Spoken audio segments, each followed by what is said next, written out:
So I will start with the new guidelines, which was the main topic of the Milan meeting of the European Society of Hypertension.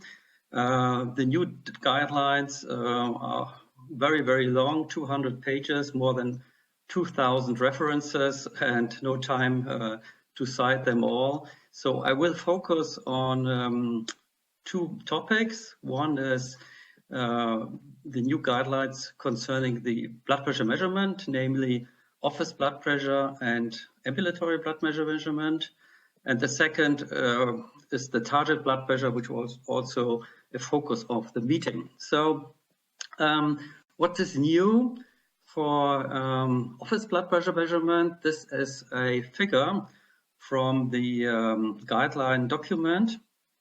And this is applicable for home blood pressure measurement as well as office blood pressure measurement. And this is new in the new guidelines. We already used fully automatic osteometric upper arm devices for the home measurement. And this is now recommended also for the office blood pressure measurement, which is new in the guidelines. So for the office blood pressure measurement, 3 readings are advised with 1 minute interval between the readings, and the average of the second and third reading should be used for the office blood pressure measurement. So this is new. And then it's stated in the new guidelines that not unattended but attended office blood pressure measurement using an automated device should be used for the practical blood pressure measurement in clinical practice. We can discuss this later, what are the consequences of these recommendations, but this is the official recommendation. Next point concerns the ambulatory blood pressure monitoring. There was a meeting before the European Society. There was a working group, the working group which I'm also a member of, on blood pressure measurement of the European Society of Hypertension. And now new in the guidelines, you see in this box plot, is the recommended time interval between the readings of ABPM during the night, and the frequency of the readings was increased from 1 per hour to 3 per hour, which means that you now have triplicate measurement during 1 hour and 3 times higher frequency of measurements during the night. We can also discuss this later. What are the consequences for ambulatory blood pressure measurement, but also home blood pressure measurement, for example, with the night view device. Then there was a very was a discussion about the target blood pressure with antihypertensive therapy, and the target blood pressure, it was not changed in the new guidelines, although evidence from recent trials like the Accord trial, the Sprint trial, and the STEP trial, recently published in the New England Journal of Medicine, suggest that intensive lowering of blood pressure with a systolic blood pressure below 120 millimeters mercury may be beneficial from prognostic point of view. This was shown also in post hoc analysis and meta-analysis of both Accord and Sprint trial, and the achieved systolic blood pressure values are shown in the next line.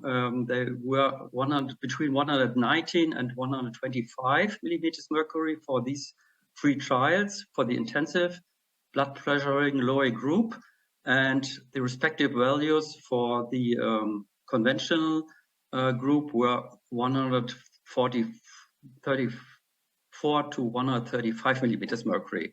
And results of the optimal trial are awaited. Recruitment is fully completed. It's also a target blood pressure value study with diabetic hypertensive patients, comparing a intensive lowering below 120 millimHg versus a conventional blood pressure lowering below 140 millimeters mercury. Results will be awaited in 2 years' time. So this were the main messages from European Society of Hypertension meeting. I will continue with the European Society of Cardiology meeting in Amsterdam, and a focus was on digital devices to detect and manage atrial fibrillation. And there were many sessions with the topic of screening for atrial fibrillations. And this will be the focus of my next slides. In the beginning, I would like to mention that with the intensive screening in high-risk groups, you have a high prevalence of detecting atrial fibrillation, and the question is which AF burden, atrial fibrillation burden, is prognostic for patients. So it was discussed that with continuous screening over 14 days, for example, a AFib episode over 6 minutes may be prognostically significant with a stroke risk of over 2% per year. So we have many devices. I won't go into detail for the digital devices for the screening and also for symptomatic patients. Mainly they can be divided in PPG-based devices and ECG-based devices. PPG-based devices are based on photoplethysmography, so it's a pulse recording, which gives an indirect hint of atrial fibrillation. But if you have suspicion of atrial fibrillation with PPG-based devices, it should be confirmed with an ECG-based device. In this section, we have then handheld devices, smartwatch ECG, patch ECG, and lead-based ECG devices. We can later discuss which role the Omron Complete device plays in this scenario. It's an ECG-based device with one-channel recording and a handheld technology. So I will flip through the symptomatic patients and continue with the screening for asymptomatic patients. So what are the patients which may be suitable for screening? There are several markers which can help us for the choice of screening mode to take into account. These are listed on the left side of the table. There is obviously age, which is a important point for screening. The higher the age, the more the prevalence of atrial fibrillations. There are comorbidities, and I think especially hypertensive patients, they have often many comorbidities like sleep apnea or obesity or diabetes or heart failure. We have biomarkers.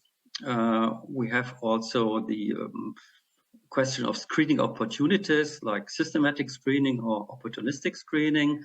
And it was discussed at the conference that with opportunistic screening, you won't get enough patients. The screening is not relevant, so one should use systematic screening.